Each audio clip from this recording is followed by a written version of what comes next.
In this video, we'll be giving a running time analysis of the merge sort algorithm. In particular, we'll be substantiating the claim that the recursive divide and conquer merge sort algorithm is better, has better performance than simpler sorting algorithms that you might know, like insertion sort, selection sort, and bubble sort. So in particular, the goal of this lecture will be to mathematically argue the following claim from an earlier video, that in order to sort an array of n numbers, the merge sort algorithm needs no more than a constant times n log n operations. That's the maximum number of lines of code it will ever execute. Specifically 6 times n log n plus 6n operations. So how are we going to prove this claim? We're going to use what is called a recursion tree method.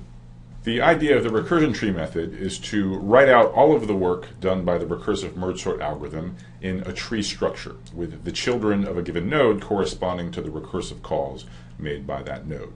The point of this tree structure is it will facilitate an interesting way to count up the overall work done by the algorithm and will greatly facilitate the analysis. So specifically, what is this tree? So at level 0, we have a root. And this corresponds to the outer call of merge sort. Okay, so I'm going to call this level 0. Now this tree is going to be binary in recognition of the fact that each invocation of merge sort makes 2 recursive calls. So the 2 children will correspond to the 2 recursive calls of merge sort. So at the root we operate on the entire input array. So let me draw a big array indicating that. And at level 1 we have one subproblem for the left half and another subproblem for the right half of the input array. And I'll call these first 2 recursive calls level 1.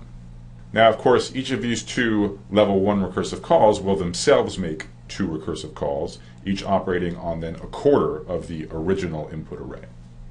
So those are the level 2 recursive calls, of which there are 4, and this process will continue until eventually the recursion bottoms out in base cases when there's only an array of size 0 or 1. So now I have a question for you, which I'll give you in the form of a quiz, which is at the bottom of this recursion tree corresponding to the base cases, what is the level number at the bottom? So at what level do the leaves in this tree reside?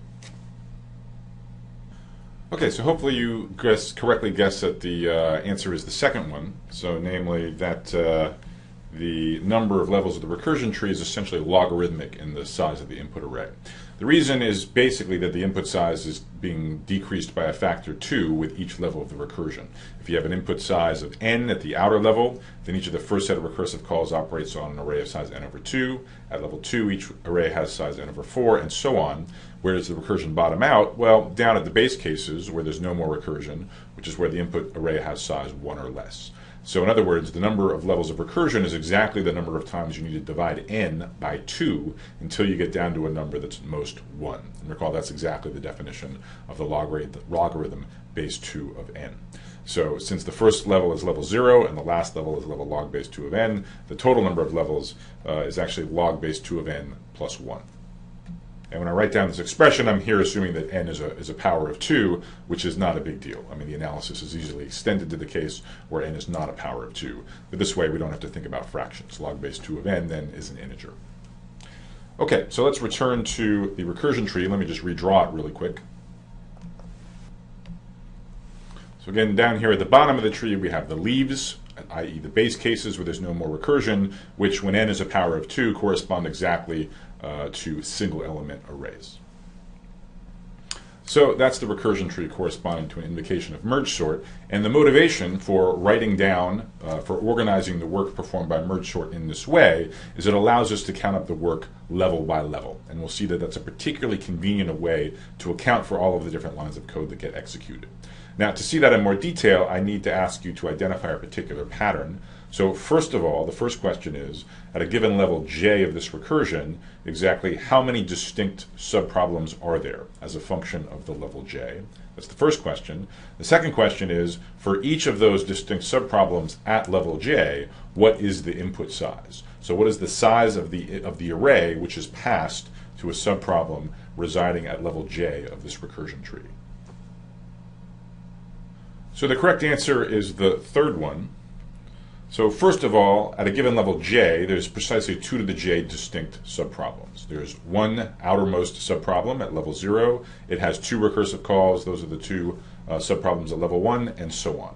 In general, since merge sort calls itself twice, the number of subproblems is doubling each level, so that gives us the expression 2 to the j for the number of subproblems at level j.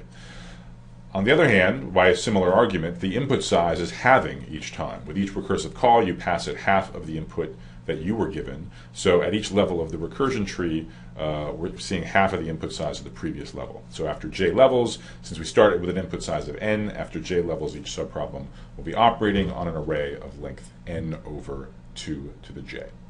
Okay, so now let's put this pattern to use and actually count up all of the lines of code that merge sort executes. And as I said before, the key idea is to count up the work level by level. Now, to be clear, when I talk about the amount of work done at level j, what I'm talking about is the work done by those 2 to the j invocations of merge sort, not counting their respective recursive calls, not counting work which is going to get done in the recursion lower in the tree. Now, recall, merge sort is a very simple algorithm. It just has 3 lines of code. First, there's a recursive call, so we're not counting that. Second, there's another recursive call. Again, we're not counting that at level j. And then third, we just invoke the merge subroutine. So really, outside the recursive calls, all that merge sort does is a single invocation of merge. Further, recall we already have a good understanding of the number of lines of code that merge needs. On an input of size m, it's going to use at most 6m lines of code. That's an analysis that we did in the previous video. So let's fix a level j. We know how many subproblems there are, 2 to the j. We know the size of each subproblem, n over 2 to the j, and we know how much work merge needs on such an input. We just multiply by 6, and then we just multiply it out, and we get the amount of work done at a level j. Okay, at all of the level j subproblems. So here it is in more detail. All right, so we start with just the number of different subproblems at level j, and we just noticed that that was at most 2 to the j.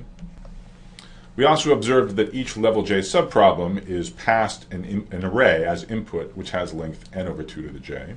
And we know that the merge subroutine, when given an input, given an array of size n over 2 to the j, will execute at most 6 times that many number of lines of code. So to compute the total amount of work done at level j, we just multiply the number of problems times the work done per subproblem, and then something sort of remarkable happens. We get this cancellation of the 2 to the j's, and we get an upper bound, 6n, which is independent of the level j. So we do at most 6n operations at the root, we do at most 6n operations at level 1, at level 2, and so on. Okay, it's independent of the level. Morally, the reason this is happening is because of a perfect equilibrium between 2 competing forces. First of all, the number of subproblems is doubling with each level of the recursion tree, but secondly, the amount of work that we do per subproblem is halving with each level of the recursion tree. Since those 2 cancel out, we get an upper bound 6n, which is independent of the level j. Now, here's why that's so cool, right? We don't really care about the amount of work just at a given level. We care about the amount of work that merge sort does ever at any level. But if we have a bound on the amount of work at a level which is independent of the level, then our overall bound is really easy. What do? We just take the number of levels, and we know what that is. It's exactly log base 2 of n plus 1. Remember, the levels are 0 through log base 2 of n inclusive.